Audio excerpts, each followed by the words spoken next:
بسم اللہ الرحمن الرحیم۔ ناظرین، آج کی نشست میں ہم اس موضوع پر بات کریں گے کہ علم کلام اور قرآن کا باہمی تعلق کس طرح کا ہے۔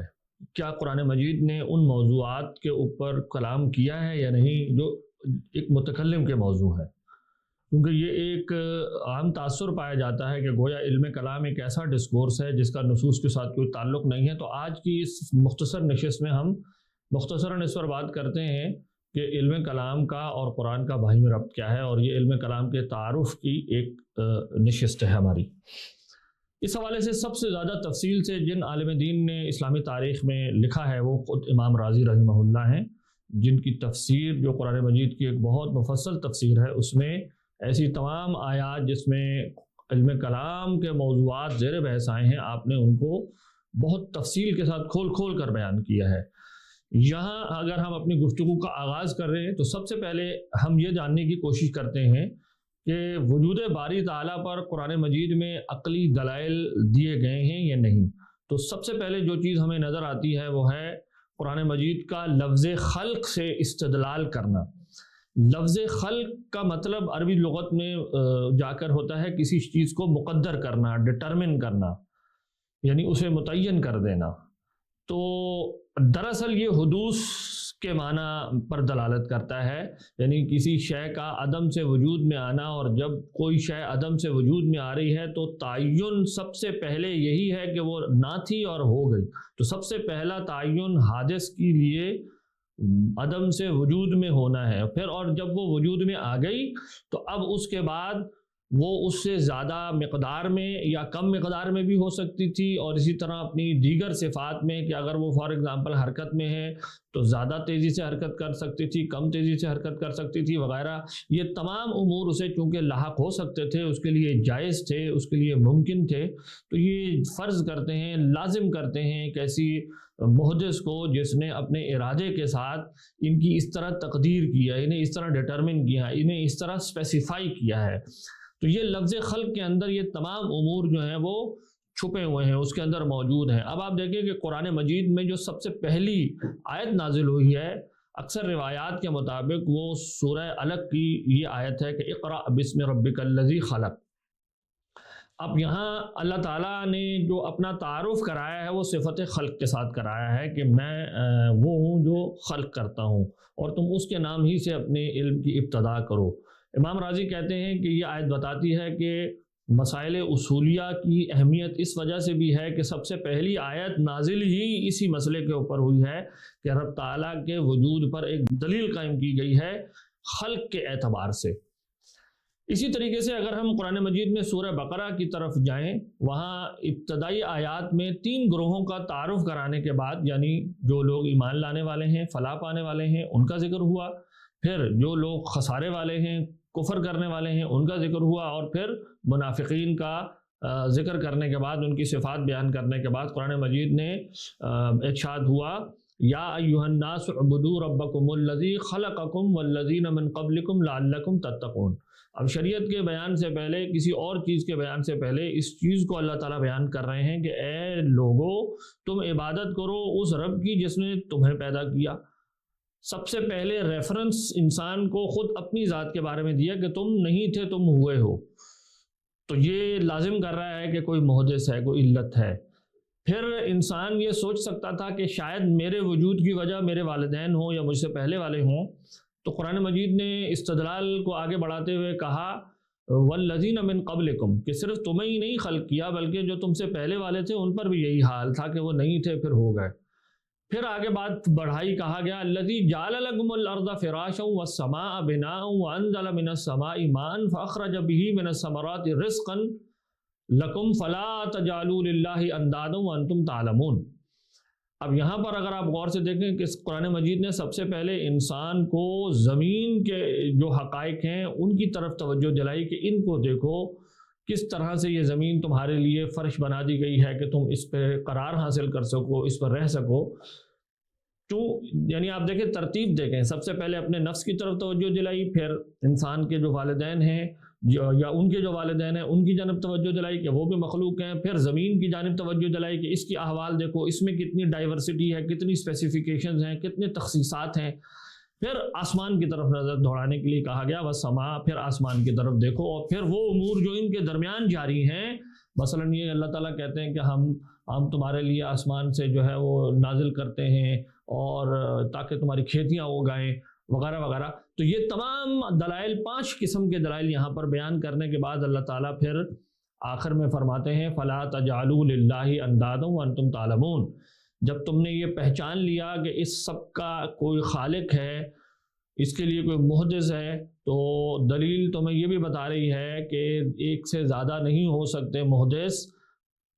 وہ دلائل قرآن مجید نے اور آیات میں بیان کیے ہیں. تو اس کے بعد اللہ تعالیٰ کہتے ہیں تو پھر اس کے ساتھ کسی کو شریک نہ ٹھہراؤ، اس کے کوئی مقابلے پہ مت لاؤ اس رب کے جس نے یہ سب کیے ہیں. اب متکلمین کا طریقہ دیکھیں کیا ہے استدلال کا. متکلمین کا کہنا یہ ہے کہ کسی شخص کے دعوی نبوت کی جو دلیل ہے وہ اس کا صرف دعویٰ نہیں ہو سکتا، بلکہ اس پر ایک اضافی چیز، اس کی دلیل بھی آنی چاہیے جو معجزے کی صورت آتی ہے. لیکن معجزہ پریزیوم کرتا ہے معجزہ دکھا سکنے والی قادر مطلق ذات پر، جو نبی بھی بھیج سکے اور اسے کلام کر سکے. تو خدا کا وجود کسی دعوی نبوت کرنے والے شخص کے کہنے سے ثابت نہیں ہو سکتا، بلکہ وہ اس سے ماقبل ہے علمی دلیل کے طور پر. تو سب سے پہلے رب تعالیٰ کا وجود، پھر اس کی صفات، اور پھر اس کے افعال کی نوعیت جب متعین ہو جائے گی کہ وہ معجزے کے ذریعے کسی کی تصدیق کر سکتا ہے مثال کے طور پر، اور کسی کو مبعوث کر سکتا ہے. انبیاء کو مبعوث کرنا یہ اللہ کے افعال میں سے ایک فعل ہے. جب یہ افعال تک اور اس کی نوعیت تک بات ہو چکے، پھر اس کے بعد دعوی نبوت کرنے والے کے دعوے کی تصدیق کی بحث آئے گی. تو اس لیے متکلمین کہتے ہیں کہ ترتیب یوں ہی ہوگی، پہلے رب تعالیٰ کے وجود سے بحث چلتے چلتے پھر معجزے کے ذریعے نبی کی تصدیق. اب آپ دیکھیں قرآن مجید میں یہاں یہی طریقہ اختیار کیا گیا کہ اللہ تعالیٰ کے وجود پر دلیل قائم کی گئی، اور چونکہ خلق کے ذریعے کی گئی تو یہ لازم کر رہا ہے کہ وہ ایک با اختیار ہستی ہے. اس پر انشاءاللہ ہم دلیل حدوث کے ضمن میں ذرا تفصیل سے بھی بات کریں گے. جب یہ بات ہو چکی اور کہا کہ یہ ایک ہی ہے وہ رب، پھر کہا فَإِن كُنتُمْ فِي رَيْبٍ مِّمَّا نَزَّلْنَا عَلَىٰ عَبْدِنَا فَأْتُوا بِسُورَةٍ مِّن مِّثْلِهِ، کہ اگر تم میں شک ہے اس بات میں کہ یہ جو ہمارا بندہ تمہارے سامنے پیش کر رہا ہے، یعنی محمد صلی اللہ علیہ وسلم، قرآن مجید یہ انہوں نے خود سے بنا لیا ہے، تو تم اسی طرح کا ایک کلام بنا لو، اور تم بھی تو عربی جانتے ہو، بلا لو اپنے مددگار جتنوں کو تم بلا سکتے ہو. اور پھر کہا گیا کہ تم یہ نہیں کر سکو گے، فَإِن لَّمْ تَفْعَلُوا وَلَن تَفْعَلُوا، کہ تم یہ نہیں کر سکو گے تو پھر ڈرو اس آگ سے جو فاسقوں کے لیے تیار کی گئی ہے، جو کافروں کے لیے تیار کی گئی ہے. تو اللہ تعالیٰ نے دیکھیں ترتیب اسی طرح اختیار کی جو متکلمین کا طریقہ ہے بحث کا. تو متکلمین اصل میں کہتے ہیں یہ طریقہ ہم نے قرآن مجید سے ہی اخذ کیا ہے کہ پہلے وجود باری پر بحث، پھر نبوت پر بحث، اور پھر وہ امور جو سمعیات سے ثابت ہوتے ہیں، یعنی جو نبی کی خبر سے ثابت ہوتے ہیں، جن میں سے ایک آخرت کی زندگی بھی ہے. ظاہر ہے عقل جو ہے، دلیل عقلی سے ہم آخرت کے صرف امکان پر بحث کر سکتے ہیں کہ عقل یہ کہتی ہے کہ آخرت ہو بھی سکتی ہے، یعنی مرنے کے بعد زندگی ہو بھی سکتی ہے، نہیں بھی ہو سکتی، واجب نہیں کہتی عقل اسے. لیکن نبی ایک سچے کی خبر سے جو معید بالمعجزہ ہے، جو شخص اس کی خبر سے اگر ہمیں یہ معلوم ہو جائے کہ مرنے کے بعد زندگی ہے تو ہم پر لازم ہے کہ ہم اس کا اقرار کریں. تو قرآن مجید نے اس پوری بحث کو اسی طریقے سے آگے بڑھاتے ہوئے بات کی ہے. مزید اگر آپ استدلال دیکھیں تو قرآن مجید میں مثال کے طور پہ خلق سے ہی استدلال کرتے ہوئے کہا گیا ام خلقوا من غیر شیء ام هم الخالقون، کیا یہ سمجھتے ہیں کہ یہ بغیر کسی شے سے خود ہی بن گئے، یعنی آؤٹ آف نتھنگ خود ہی بن گئے؟ ایسا نہیں ہو سکتا. عدم سے جو شے وجود میں آ رہی ہے وہ عدم سے قائم نہیں ہو سکتی، وجود سے قائم ہوتا ہے. تو انسانی عقل یہ بات کرتی ہے، بالکل جھٹک دیتی ہے ایسی ہر بات کو جو یہ کہے کہ عدم سے وجود خود ہی ہو گیا. ام خلقوا من غیر شیء، پھر کہا کہ ام هم الخالقون، کیا یہ سمجھتے ہیں یہ خود ہی اپنے خالق ہیں؟ ظاہر ہے یہ بات تو بالکل غلط ہے. کون شخص یہ کہہ سکتا ہے کہ میں اپنے نہ ہونے سے ہونے کا سبب از خود ہوں، کیونکہ سبب ہونا بھی ایک ہونا ہے، جبکہ میں خود کہہ رہا ہوں میں نہیں ہوں.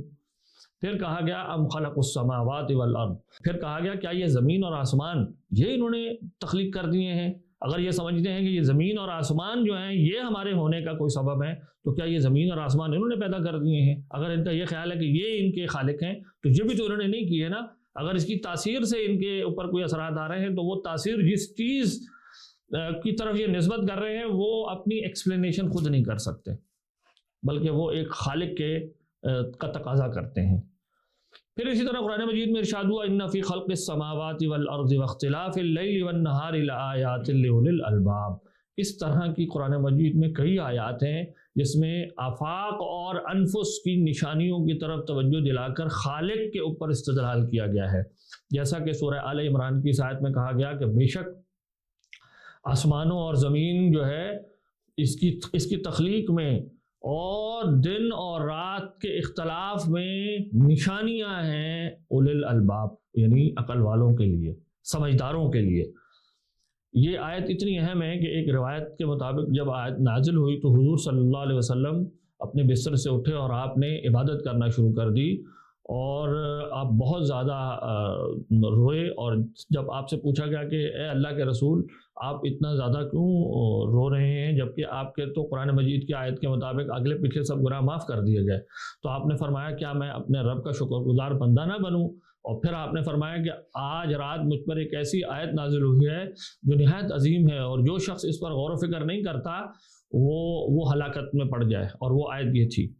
تو اب آپ دیکھیے اس آیت کے اندر کیا استدلال ہے، دو چیزوں کو ریفر کیا جا رہا ہے، سماوات اور ارض اور لیل اور نہار کا اختلاف۔ اگر سماوات اور ارض کو آپ غور سے دیکھیں تو یہ وہ چیز ہے جس کو متکلمین اپنی زبان میں جواہر اور اجسام کہتے ہیں یا اعیان کہتے ہیں، اور اختلاف لیل و نہار کیا ہے؟ یہ اصل میں آراز ہیں کہ ایک جوہر کا یا ایک جسم کا ایک حال سے کسی دوسرے حال پر جانا، یعنی یہ حرکت پر اصل میں یہ استدلال کر رہے ہیں۔ زمین اور آسمانوں میں جو اللہ تعالیٰ کہہ رہے ہیں میں نے دن اور رات میں تبدیلی کا نظام برپا کیا ہوا ہے، تم اس پر غور سے دیکھو، یہ آراز ہیں۔ تو جواہر اور آراز کی جو خصائص ہیں اس پر غور و فکر کرنے کی دعوت دی گئی ہے اس آیت میں، اور اسی لیے اللہ کے رسول نے فرمایا کہ یہ نہایت عظیم آیت ہے، اور جو شخص اس پر غور نہیں کر رہا وہ گویا اپنا بڑا خسارے والا انسان ہے وہ تو۔ اسی طرح قرآن مجید نے زمین اور آسمان کے علاوہ کوئی پرٹیکولر چیزیں جن سے انسان کی انٹریکشن ہے اس کی طرف، جو بالکل سامنے کی چیزیں تھیں اس کی طرف توجہ دلا دیتا ہے کہ اس کی تخصیص دیکھو کیسے اس کی اٹھان ہے، تم کیسے فرض کر سکتے ہو کہ اتنی اسپیسیفائڈ چیز خود ہی ہو جائے گی۔ قرآن میں آیا فلا ينظرون الى الابل كيف خلقت، کیا یہ اونٹ کو نہیں دیکھ رہے؟ ذرا اس کی بناوٹ دیکھو، یہ کیسی کیسی تخصیصات، کیسی کیسی اسپیسیفیکیشنز ہیں، اس کی ایک خاص مقدار ہے، اس کا ایک خاص رنگ ہے، اس کی ایک خاص مثال کے طور پر ہائٹ ہے، اس کا ایک خاص وزن ہے، اس کی ہر چیز جو آنکھ ناک کان تم اتنی دیکھو گے کہ الگ الگ طریقے سے یہ اسپیسیفائڈ ہو کر اس کے ساتھ لگی ہوئی ہیں، تو یہ کیسے ممکن ہے کہ مخصص تو ہو مخصص نہ ہو؟ یہ نہیں ہو سکتا۔ اسی طرح اللہ تعالیٰ کی صفات پر بھی قرآن مجید میں استدلال کیا گیا ہے مختلف طریقوں سے۔ اللہ تعالیٰ کے تنزیہات سے متعلق جو صفات ہیں اس میں سے ایک یہ کہ وہ ایک ہے، وہ واحد ہے، اس کا کوئی ند نہیں ہے، اس کا کوئی مد مقابل نہیں ہے، اس کا کوئی شریک نہیں ہے۔ تو اب آپ دیکھیے قرآن مجید میں اس سے متعلق استدلال ہوا لو کان فیہما آلہۃ الا اللہ لفسدتا، کہ اگر ایک سے زیادہ الہ ہوتے اس کائنات میں تو پھر کیا ہوتا؟ فساد برپا ہوتا۔ اب اس کو دلیل تمانع کہتے ہیں متکلمین اپنی زبان میں، آرگومنٹ بائی کو obstruction، اور انشاءاللہ جب ہم اللہ تعالیٰ کی صفات کے اوپر بحث کریں گے تو وہاں آپ کو بتائیں گے کہ اس آیت میں وجہ استدلال کن کن پہلوؤں سے موجود ہے۔ تو اب اللہ تعالیٰ کہہ رہے ہیں دیکھو یہ جو ہے اس میں فساد پیدا ہوتا ہے اگر دو ہوتے ہیں، کیونکہ ان کے ارادے آپس میں ٹکراتے۔ پھر قرآن مجید میں آیا اللہ تعالیٰ کی صفات کو ہی بیان کرنے کے لیے کہ اللہ تعالیٰ علیم ہے۔ قرآن میں آیا سورہ ملک میں وَأَسِرُّوا قَوْلَكُمْ أَوِ اجْهَرُوا بِهِ إِنَّهُ عَلِيمٌ بِذَاتِ الصُّدُورِ، کہ تم اپنی آوازوں کو بلند کرو یا پست رکھو، کچھ بھی کرو، وہ جاننے والا ہے۔ إِنَّهُ عَلِيمٌ بِذَاتِ الصُّدُورِ، وہ تمہارے سینوں کے اندر جو چیز چھپی ہوئی ہے وہ تو اس کو بھی جاننے والا ہے۔ کیوں جاننے والا ہے؟ قرآن کہتا ہے الا یعلم من خلق، کیا وہ نہ جانتا ہوگا جس نے خلق کیا ہے، جس نے پیدا کیا ہے۔ اب اسے دلیل خلق کہتے ہیں علم کے لیے، اور یہ قرآن مجید کا ایک یونیک استدلال ہے۔ یہ فلسفے کے اس استدلال سے فرق ہے جسے دلیل اتقان کہتے ہیں، ڈیزائن آرگومنٹ۔ ڈیزائن آرگومنٹ اصل میں ہم آگے بات کریں گے وہ یوں چلتا ہے کہ جب میں چیزوں کے اندر ربط دیکھتا ہوں تو میں کہتا ہوں کہ وہ ربط دینے والا ہے، لیکن دلیل خلق یوں نہیں ہے. دلیل خلق یہ کہہ رہی ہے کہ اگر چیزیں تخصیص حاصل کر رہی ہیں تو وہ لازم کر رہی ہیں کسی خالق کو جو انہیں عدم سے وجود میں لا رہا ہے. اور اگر عدم سے وجود میں لانے والا کوئی ہے تو یہ تم کیسے فرض کر سکتے ہو جو اپنے قصد سے کسی چیز کو وجود میں لائے, انہیں تخصیصات دے, وہ یہ نہ جانتا ہو کہ وہ کس چیز کو خلق کر رہا ہے؟ یہ تو ہو ہی نہیں سکتا. اسے دلیل خلق کہتے ہیں. تو اب دیکھیں قرآن مجید میں یہاں اللہ تعالیٰ کہہ رہے ہیں کہ تمہارے قلبی افعال جو ہیں کہ تم کیا سوچ سکتے ہو اور کیا نہیں, کیا سوچ رہے ہو کیا نہیں, میں تو اس سے بھی واقف ہوں. تمہیں زبان سے اونچا کہنے کی کوئی مطلب یہ کہ مجھے اگر سنانے کے لیے کر رہے ہو اس کی ضرورت نہیں ہے. اور میں کیوں جانتا ہوں؟ کیونکہ میں ہر چیز کا خالق ہوں. یہاں سے اصل میں علماء نے یہ بھی کہا کہ انسان کے افعال کا خالق بھی اللہ تعالیٰ ہی ہے. یعنی وہ افعال جو بالکل خفیہ ہیں, اللہ تعالیٰ کہہ رہا ہے میں تو انہیں جانتا ہوں, اور جاننے کی وجہ یہ ہے کہ میں خالق ہوں. تو جو خالق ہوتا ہے وہ اس شے کو پوری طرح جاننے والا ہوتا ہے جس چیز کو وہ خلق کر رہا ہے. تو یہاں اللہ تعالیٰ کی صفت علم پر اللہ کے خالق ہونے کے اعتبار سے دلیل قائم کی گئی ہے. پھر قرآن مجید میں مرنے کے بعد جو ہے انسان کی زندگی کے معاملات ہیں اس پر بھی عقلی دلیل قائم کی گئی کہ جیسے لوگ کہا کرتے تھے کہ یہ کیسے ہوگا کہ یہ جو انسان جب مر جائیں گے اور ہڈیاں جو ہیں وہ مٹی ہو جائیں گی اور کوئی چیز نہیں بچ جائے گی اور پھر وہ اٹھا لیا جائے. وَضَرَبَ لَنَا مَثَلًا وَنَسِيَ خَلْقَهُ قَالَ مَنْ يُحْيِي الْعِظَامَ وَهِيَ رَمِيمٌ. جو ہے وہ ان ہڈیوں کو کون دوبارہ اٹھا لے گا جبکہ وہ بالکل نسیہ منسیہ ہو کے ختم, کوئی چیز نہیں رہ جائے گی ان کی حقیقت. قرآن میں قُلْ يُحْيِيهَا الَّذِي أَنشَأَهَا أَوَّلَ مَرَّةٍ وَهُوَ بِكُلِّ خَلْقٍ عَلِيمٌ. کہا کہ وہی جس نے پہلی دفعہ کیا تھا, یعنی پہلی دفعہ کرنا ہی زیادہ مشکل ہو سکتا تھا نا. تو جس نے پہلی دفعہ اس تمہیں خلق کر لیا, کیا تم یہ سمجھتے ہو وہ دوسری دفعہ نہیں کر سکتا؟ وہ تو آسان ہے, وہ تو اور بھی آسان ہو گیا. تو اب آپ دیکھیں کہ ایک شبہ کا یہاں پر ازالہ کیا گیا ہے دلیل عقلی کے طریقے سے کہ اللہ تعالیٰ تمہیں دوبارہ اٹھا سکتے ہیں, اس میں کوئی محال نہیں ہے. اور تم ذرا سی غور و فکر کرو تمہیں معلوم ہو جائے گا کہ جس نے پہلی دفعہ کر دیا وہ دوسری دفعہ بھی کر دے گا. اسی ضمن میں آگے اگر ہم بات بڑھائیں تو قرآن مجید نے ان لوگوں کی مذمت بھی بیان کی ہے جو غور و فکر نہیں کر رہے ان نشانیوں پر جو زمین اور آسمان میں پھیلے ہوئے ہیں. مثال کے طور پہ قرآن میں آیا وَكَأَيٍّ مِّنْ آيَةٍ فِي السَّمَاوَاتِ وَالْأَرْضِ يَمُرُّونَ عَلَيْهَا وَهُمْ عَنْهَا مُعْرِضُونَ. یعنی کئی ایسی نشانیاں ہیں زمین اور آسمان میں جس سے یہ گزرتے ہیں لیکن یہ اس سے اعراض کرتے ہیں, ان پہ غور نہیں کر رہے. یہ ملحدین یا جو بھی ایسے جو باطل پرست لوگ ہیں اللہ تعالیٰ ان کی طرف توجہ دلا رہے ہیں کہ دیکھو تمہیں یہ میرے وجود کی نشانی ہے, یہ پوری کائنات, اور تمہارے سامنے ہمہ وقت نشانیاں گزر رہی ہیں لیکن تم اس سے اعراض کر رہے ہیں. تو یہ بڑا غلط رویہ ہے. لہم قلوب لا یفقہون بہا. ایک جگہ آیا کہ ان کے پاس قلب ہیں لیکن یہ غور و فکر نہیں کرتے, سوچتے نہیں ہیں. اس طرح کی باتیں قرآن مجید میں کئی جگہوں پر آئی ہیں جہاں غور و فکر نہ کرنے والوں کی مذمت کی گئی ہے. ان چیزوں سے معلوم یہ ہوتا ہے کہ متکلمین کا جو دلائل عقلیہ کا طریقہ ہے دین, اصول دین کو ثابت کرنے کے لیے, وہ طریقہ قرآن مجید کا بھی طریقہ ہے. قرآن نے جا بجا اس کو اختیار کیا ہے, اس کی طرف توجہ دلائی ہے. پھر اگر ہم بات کو تھوڑا اور آگے بڑھائیں تو ہم دیکھتے ہیں کہ انبیاء علیہم السلام کا کیا طریقہ تھا. کیا انبیاء نے اپنی دعوت دیتے ہوئے دلائل عقلیہ کا استعمال کیا اپنے مخاطبین کو متوجہ کرنے کے لیے یا نہیں؟ تو سب سے پہلے اگر ہم حضرت نوح علیہ السلام کا قصہ قرآن مجید میں ملاحظہ کریں تو ان کے بارے میں ان کی قوم کہا کرتی تھی کہ قالوا یا نوح قد جادلتنا فاکثرت جدالنا فاتنا بما تعدنا ان كنت من الصادقین. کہ اے نوح علیہ السلام آپ نے ہم سے مجادلہ کیا اور بہت زیادہ مجادلہ کر لیا, تو اب آپ جس چیز کا وعدہ کر رہے ہیں یعنی عذاب آنے کا خطرہ, اب آپ اس کو لے ہی آئیے ہماری طرف. تو اب آپ یہاں غور کریں ناظرین کہ حضرت نوح علیہ السلام کا اپنی قوم کے ساتھ مجادلہ کرنا بھلا کیا فروعی مسائل میں ہوگا؟ وہ اپنے لوگوں سے یہ مناظرہ کرتے ہوں گے, مجادلہ کرتے ہوں گے کہ تم وضو ایسے کر رہے ہو یا ویسے کرو. ظاہر ہے یہ مجادلہ حق کی اس دعوت کے لیے تھا جو اصول سے متعلق تھی. حضرت نوح علیہ السلام کی قوم جو ہے وہ بدترین قسم کی تشبیہ کے اندر پڑی ہوئی تھی, وہ بتوں کی پوجا کرتی تھی, وہ ان کو ہی سمجھتی تھی کہ یہ مؤثر ہیں, یہ جو مظاہر ہیں کائنات کے اندر جو اصل میں کسی حقیقی مؤثر کی جانب اشارہ کر رہے ہوتے ہیں,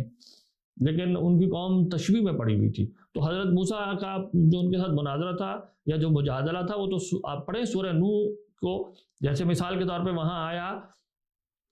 وَقَدْ خَلَقَكُمْ أَطْوَارًا، یعنی جس رب کی میں بات کر رہا ہوں یہ وہ ہے جس نے تمہیں خلق کیا ہے تہ بتہ، مختلف احوال سے گزارتے ہوئے۔ أَلَمْ تَرَوْا كَيْفَ خَلَقَ اللَّهُ سَبْعَ سَمَاوَاتٍ طِبَاقًا، کیا تم یہ دیکھ نہیں رہے یہ کیسے آسمان جو ہے وہ طبقاً طبق جو ہے یہ 7 طبقات کے اندر ان کو خلق کیا گیا ہے۔ وَجَعَلَ الْقَمَرَ فِيهِنَّ نُورًا وَجَعَلَ الشَّمْسَ سِرَاجًا، اور پھر یہ جس رب کی میں بات کر رہا ہوں وہ ہے جس نے سورج کو جو ہے وہ سراج بنایا ہے اور اس کائنات میں جو ہے ایک چاند کو جو ہے وہ منور کیا ہے۔ اور پھر یہ بات اس طرح چلتے چلتے زندگی بعد الموت کے اوپر حضرت نوح علیہ السلام لے گئے کہ وَهُوَ ثُمَّ يُعِيدُكُمْ فِيهَا وَيُخْرِجُكُمْ إِخْرَاجًا۔ تو اب بات سمجھنے کی یہ ہے کہ یہ حضرت نوح علیہ السلام اپنی قوم سے آرگیومنٹ ہی کر رہے ہیں نا، ان کو دلیل کے ذریعے سمجھا رہے ہیں، دلیل خلق کے ذریعے سے سمجھا رہے ہیں۔ آگے بڑھیں، حضرت ابراہیم علیہ السلام ایک اور جلیل القدر پیغمبر ہیں اللہ تعالیٰ کے۔ آپ کے قرآن مجید کے اندر کئی مجادلے اپنی قوم سے، اپنے گھر والوں سے، اپنے معاشرے کے لوگوں سے، اپنے وقت کے حکمران سے قرآن نے کوٹ کیے ہیں۔ مثال کے طور پر آپ کا ایک مکالمہ اپنی قوم کے ساتھ یہ اس تناظر میں ہوا کہ وہ لوگ اصل میں آفاق کے اندر جو یہ چیزیں تھیں، ستارے وغیرہ، سورج، ان کے پجاری تھے۔ تو حضرت ابراہیم علیہ السلام ان سے کہتے ہیں کہ یہ جو ستارہ جب رات چھا گئی، فلما جن علیہ اللیل رأى کوكبا، کہ جب رات چھا گئی اور انہوں نے ستارے دیکھے تو حضرت ابراہیم نے کہا کہ اچھا یہ خدا ہے۔ فلما افل قال لا احب الافلین، لیکن جب وہ چھپ گیا تو حضرت ابراہیم علیہ السلام نے کہا میں چھپ جانے والے کی عبادت نہیں کرتا، میں اسے اپنا رب نہیں کہتا۔ فلما رأى القمر بازغا قال هذا ربی، پھر جو ہے وہ جب بڑا یعنی جو چاند نظر آتا ہے اندھیرے میں تو وہ کہتے ہیں یہ رب ہے، اسے رب کہتے ہو، یہ زیادہ بڑا ہے۔ پھر فرمایا کہ جب وہ بھی چھپ گیا تو حضرت ابراہیم علیہ السلام نے فرمایا کہ نہیں، میرے رب نے میری ہدایت کی ہے اور میں ظالموں کے ساتھ نہیں ہو سکتا اس معاملے میں، یعنی ایسی چیز کو جو فلما افلا جو چھپ گئی ہے میں اس کی عبادت نہیں کروں گا۔ فلما رأى الشمس بازغة قال هذا ربی هذا اکبر، پھر جب دن چڑھایا اور سورج طلوع ہوا اور وہ بہت بڑا تھا تو آپ نے کہا یہ جو بہت بڑا ہے یہ رب ہے۔ ظاہر ہے وقت آیا کہ وہ بھی چھپ گیا اور پھر حضرت ابراہیم علیہ السلام نے کہا کہ میں چھپ جانے والوں کی عبادت نہیں کروں گا، بلکہ انی بریء مما تشرکون، میں بری ہوں اس چیز سے جس کا جو تم یہ شرک کر رہے ہو مختلف صورتوں کے اندر، کبھی ستاروں کو، کبھی چاند کو اور کبھی سورج کو خدا سمجھ کے۔ اب یہاں نقطے کی بات کیا ہے؟ حضرت ابراہیم علیہ السلام کا استدلال افول سے ہے۔ افول کسی شے کے ظاہر ہو کر چھپ جانے کی کیفیت کو کہتے ہیں۔ تو حضرت ابراہیم علیہ السلام یہ کہہ رہے ہیں کہ دراصل افول کا شکار چیز حرکت کے اوپر کے اصول کے اوپر جاری ہے، اور حرکت کا اصول لازم کرتا ہے حدوث کو، اور حدوث لازم کرتا ہے امکان کو، اور امکان لازم کرتا ہے محدث کو۔ تو اب حضرت ابراہیم علیہ السلام اصل میں اپنی قوم کو یہ دلیل دے رہے ہیں۔ تو ایک عامی یہ سمجھے گا کہ شاید صرف چھپنے کی بات ہو رہی ہے، تھوڑا ذہین انسان یہ بات سمجھ جائے گا کہ یہاں حرکت کے اوپر استدلال کیا جا رہا ہے کہ یہ چیز حرکت کا شکار ہے، اور جو چیز حرکت کا شکار ہے وہ خدا نہیں ہو سکتی کیونکہ وہ تو حادث ہے۔ تو یہ بالکل دلیل حدوث کے اندر یہی استدلال کیا جاتا ہے۔ اور آپ دیکھیں قرآن مجید حضرت ابراہیم علیہ السلام کی اس دلیل کی نسبت اللہ تعالیٰ کی طرف کر رہے ہیں۔ وَتِلْكَ حُجَّتُنَا آتَيْنَاهَا إِبْرَاهِيمَ عَلَىٰ قَوْمِهِ نَرْفَعُ دَرَجَاتٍ مَن نَّشَاءُ، یہ وہ حجتیں ہیں، یہ وہ دلائل ہیں جو ہم نے اپنے بندے ابراہیم علیہ السلام کو دیے تھے تاکہ وہ انہیں اپنی قوم کے آگے پیش کر سکیں۔ اسی طرح حضرت ابراہیم علیہ السلام کا اپنی قوم سے ایک مناظرہ، وہ بڑا مشہور واقعہ ہے جب آپ نے ان کے سارے بتوں کو توڑ دیا اور انہیں کہا کہ اچھا یہ جو بڑا ہے نا اس نے توڑے ہوں گے، اس سے پوچھ لو کس نے توڑ دیے۔ اسی طرح حضرت ابراہیم علیہ السلام نے نمرود جو اپنے وقت کا بادشاہ وقت تھا اس کے سامنے گفتگو کرتے ہوئے کہا کہ میں اس کی عبادت کرتا ہوں جو زندگی اور موت دیتا ہے۔ اذ قال ابراہیم ربی الذی یحیی و یمیت، تو نمرود بات سمجھ نہیں سکا تو اس نے کہا کہ قال انا احیی و امیت۔ اصل میں نمرود کا اعتراض اس پہلو سے تھا کہ اچھا ابراہیم علیہ السلام، اگر آپ یہ کہتے ہیں کہ آپ اس رب کی عبادت کرتے ہیں جو زندگی اور موت دیتا ہے، تو آپ کی وجہ استدلال گویا کیا ہے، میرے لیے بیان کرو۔ تو اگر ہم پوری تقریر کریں، امام رازی نے اس کی تفصیل زیادہ بیان کی۔ آپ کہتے ہیں حضرت ابراہیم علیہ السلام نے دلیل یوں قائم کی تھی کہ زندگی اور موت میں جو احوال میں جو تبدیلی آ رہی ہے، احوال کی تبدیلی لازم کرتی ہے ایک با ارادہ مختار ہستی کو، کہ وہ اس کے اوپر مؤثر ہے، کیونکہ اگر اس کائنات کا بنانے والا ایک موجب ہو، نیسیسیٹیٹنگ فیکٹر ہو، علت موجبہ ہو، تو جو مردہ ہے وہ ہمیشہ مردہ ہوگا، جو زندہ ہے وہ ہمیشہ زندہ ہوگا، اور یہ احوال میں تبدیلی نہیں ہو سکتی، کیونکہ علت موجبہ اپنے معلول کو لازم کرتی ہے ازل سے، یعنی اگر علت ازلی ہوگی تو معلول بھی ازلی ہوگا، تو جو مردہ ہے وہ ہمیشہ مردہ ہے، اور جو زندہ ہے وہ ہمیشہ زندہ ہے۔ لیکن ہم دیکھ رہے ہیں احوال تبدیل ہو رہے ہیں، تو احوال تبدیل ہونا لازم کر رہا ہے کہ کوئی با اختیار ہستی ہے جو یہ فیصلہ کر رہی ہے کہ میں نے کس وقت، کب، کس حال کو طاری کرنا ہے۔ تو حضرت ابراہیم علیہ السلام کی دلیل اصل میں یہ تھی۔ اب اس کے اوپر نمرود ایک اشکال وارد کرتا ہے، اور وہ کہتا ہے کہ اچھا یہ بتاؤ کہ یہ جس رب کا تم مجھے تعارف کرا رہے ہو، یہ بذریعہ اسباب اپنے فیصلوں کو نافذ کرتا ہے یا بغیر اسباب کی تاثیر کے کرتا ہے؟ تو بغیر اسباب کی تاثیر کی تو دلیل موجود نہیں ہے، تو یقیناً ہماری آبزرویشن یہی ہے کہ وہ تاثیرات جو اسباب کی ہیں اس کے ذریعے سے اپنے فیصلے نافذ کرتا ہوگا۔ تو اگر اسباب کے ذریعے سے کرتا ہے تو وہ تو میں بھی کر لیتا ہوں، وہ ہم سب کر لیتے ہیں۔ مثال کے طور پہ اگر ہم کسی کو چھرا مار دیں تو وہ مر جاتا ہے، یا ہم جب ملاپ کرتے ہیں نکاح کے بعد، اس کے بعد ایک بچہ پیدا ہو جاتا ہے، تو یہ تو انسان بھی کر رہے ہیں ایسی تاثیرات کے ذریعے سے، اس میں کون سی بڑی چیز ہے؟ تو حضرت ابراہیم علیہ السلام نے اب اس کی غلط فہمی کو بھانپتے ہوئے، اور وہ سمجھ گئے کہ یہ معاملے کو پوری طرح نہیں سمجھا، تو آپ نے فرمایا کہ چلیں اگر ہم تمہاری بات بھی مان لیں کہ رب تعالیٰ بذریعہ تاثیر اسباب ہی، اسباب کی تاثیر کے ذریعے ہی اثرات کو ظاہر کرتے ہیں اس کائنات میں، تو یہ جو اسباب، مثال کے طور پہ یہ سورج، چاند، کیونکہ وہ ان کی عبادت کرتے تھے، ان کے خیال میں یہ چیزیں مؤثر ہیں، تو حضرت ابراہیم نے کہا کہ ان کی جو حرکتیں ہیں، ظاہر ہے یہ مختلف حرکات کے اندر اور مختلف سائزز کے اندر خود تو نہیں ہو سکتے نا، تو یہ بتاؤ کہ اگر ان کی تاثیر سے ہی اثرات ظاہر ہو رہے ہیں تو ان کی تاثیر بھی تقاضا کر رہی ہے کہ ایک محدث ہونا چاہیے جو ان کی اسپیسیفائڈ تاثیر کو ڈٹرمن کر دے۔ تو حضرت ابراہیم علیہ السلام نے اس سے کہا کہ میرا رب وہ ہے جو سورج کو مشرق سے نکالتا ہے۔ ظاہر ہے سورج کئی اور طرح سے نکل سکتا تھا،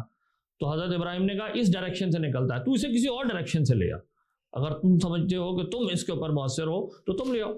تو حضرت ابراہیم علیہ السلام نے اپنی دلیل بدلی نہیں تھی گفتگو میں، بلکہ انہوں نے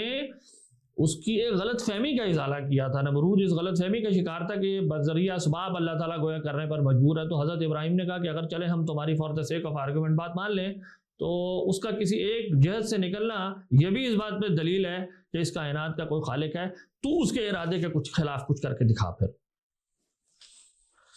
آگے اگر ہم بات کو بڑھائیں تو حضرت موسیٰ علیہ السلام ایک اور بہت جلیل القدر پیغمبر جن کا قرآن مجید میں جا بجا تذکرہ آتا ہے، آپ جب اپنی قوم کی طرف تشریف لے گئے دعوت کے لیے اور ان سے پوچھا گیا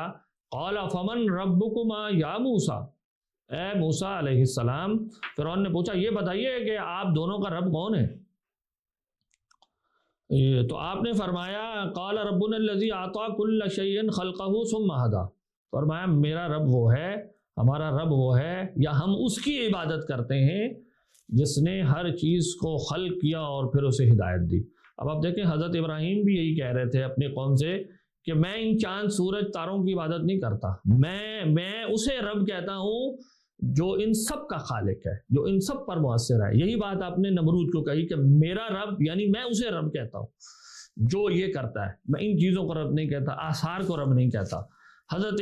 موسیٰ علیہ السلام بھی یہی بات فرما رہے ہیں۔ اسی طرح سے آپ سے پوچھا گیا قال فرعون وما رب العالمین، یہ بتائیے کہ آپ کا رب کیا ہے؟ قال رب السماوات والارض وما بینہما، آپ نے فرمایا میرا رب وہ ہے جو زمین اور آسمان کا رب ہے اصل میں، اور جو کچھ اس کے درمیان ہے اس کا رب ہے۔ تو آپ سے دیکھیں یہاں ایک نقطے کی بات ہے،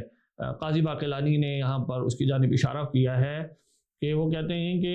یہاں پر سائل نے آپ سے کہا کہ ماں، اپنے رب کی حقیقت بیان کر دو کہ وہ کیا ہے،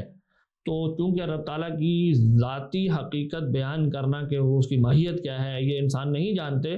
تو حضرت موسیٰ علیہ السلام نے جواب میں اللہ تعالیٰ کی ماہیت کی طرف اشارہ نہیں کیا، اللہ کے فعل کی طرف اشارہ کیا، فرمایا کہ میرا رب وہ ہے جو زمین اور آسمان کا خالق ہے، یہ زمین اور آسمان موجود ہیں، تم یہ دیکھ رہے ہو، اور یہ گواہی دے رہے ہیں کہ ایک محدث بھی موجود ہے، ایک با اختیار ہستی موجود ہے جو خلق کر سکتی ہے۔ تو یہ آپ دیکھیں ناظرین، انبیاء علیہم السلام اپنی قوم کے ساتھ اسی طریقے سے گفتگو کیا کرتے تھے دلائل عقلیہ کے ذریعے سے۔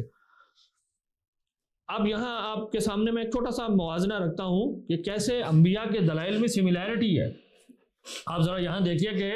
حضرت موسیٰ علیہ السلام نے اپنی قوم سے کہا ربنا الذی اعطی کل شیء خلقہ ثم ہدی۔ حضرت ابراہیم علیہ السلام نے بھی اس سے ملتی جلتی بات اپنی قوم سے کہی تھی، الذی خلقنی فہو یہدین۔ اسی طریقے سے حضرت موسیٰ علیہ السلام نے اپنی قوم سے کہا ربکم ورب آبائکم الاولین۔ حضرت ابراہیم علیہ السلام نے کہا ربی الذی یحیی و یمیت۔ وہاں کہا گیا کہ تمہارے آباء و اجداد کو کا جو رب ہے انہیں زندگی موت دینے والا، اور یہاں حضرت ابراہیم بھی کہہ رہے ہیں میں اسے رب کہتا ہوں جو زندگی اور موت دیتا ہے۔ پھر حضرت موسیٰ علیہ السلام نے کہا رب المشرق والمغرب وما بینہما ان کنتم تعقلون۔ اسی طرح سے حضرت ابراہیم علیہ السلام نے کہا ان اللہ یاتی بالشمس من المشرق فاتی بہا من المغرب۔ تو آپ دیکھیں ناظرین، انبیاء علیہ السلام کی دلائل سملیرٹی ہے، وہ ایک ہی دلیل خلق کو جس میں تخصیص اور حدوث کے یہ سارے پہلو پائے جاتے ہیں اس کو پیش کرتے آئے ہیں۔